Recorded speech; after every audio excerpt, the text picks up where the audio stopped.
আসসালামু আলাইকুম সুপ্রিয় দর্শক, বর্তমানে সৃষ্ট বঙ্গোপসাগরে ঘূর্ণিঝড়টির প্রভাবে আজ থেকে পরবর্তী 5 দিনের মধ্যে বাংলাদেশের 8 বিভাগের মধ্যে যে বিভাগটি সর্বাধিক ক্ষয়ক্ষতির সম্মুখীন হবে এবং যে বিভাগের উপর দিয়ে সর্বাধিক ঘূর্ণিঝড় বা তীব্র ঝড়ের সম্ভাবনা রয়েছে সেটি এই মুহূর্তে আমি জানিয়ে দিব।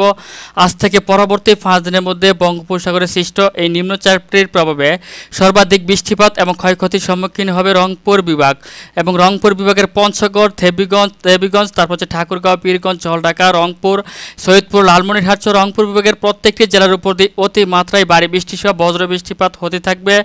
তার মধ্যেও পঞ্চগড়, দেবীগঞ্জ, ঠাকুরগাঁও এসব অঞ্চলের উপর দিয়ে আপনার সীমানাহীন বৃষ্টিপাত এবং ভারী বজ্র বৃষ্টি সহ আপনার তীব্র ঝড় বৃষ্টির সম্ভাবনা রয়েছে এসব অঞ্চলগুলোর উপর দিয়ে।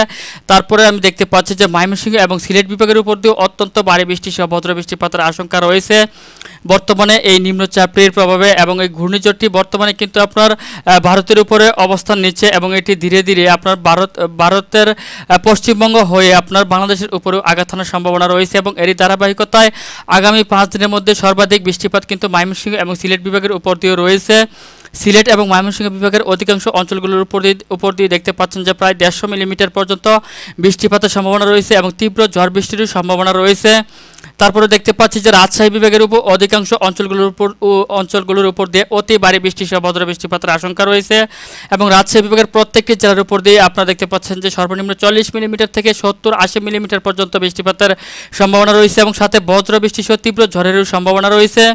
তাছাড়া এদিক থেকে ঢাকা, খুলনা, বরিশাল এবং চট্টগ্রাম বিভাগেরও অধিকাংশ জায়গার উপর দিয়ে বৃষ্টিপাতের আশঙ্কা রয়েছে। তবে হালকা থেকে মাঝারি বৃষ্টিপাত, 2-1 জায়গার উপর দিয়ে মাঝারি থেকে ভারী বৃষ্টিপাতের আশঙ্কা রয়েছে এবং দমকা হাওয়া থেকে জোর হাওয়া বয়ে যেতে পারে এই 3 বিভাগের উপর দিয়ে। তবে বাকি এই সিলেট, ময়মনসিংহ এবং রংপুর বিভাগের উপর দিয়ে সর্বাধিক বৃষ্টিপাত সহ বজ্রবৃষ্টি এবং ঝড়ের সম্ভাবনা রয়েছে এবং তার চেয়েও সর্বাধিক বৃষ্টিপাতের সম্ভাবনা রয়েছে রংপুর বিভাগের উপর দিয়ে। তো সুপ্রিয় দর্শক, এই ছিল এখনকার মতো আমার কাছে পাওয়া সবচেয়ে গুরুত্বপূর্ণ সংক্ষিপ্ত একটি আবহাওয়ার আপডেট।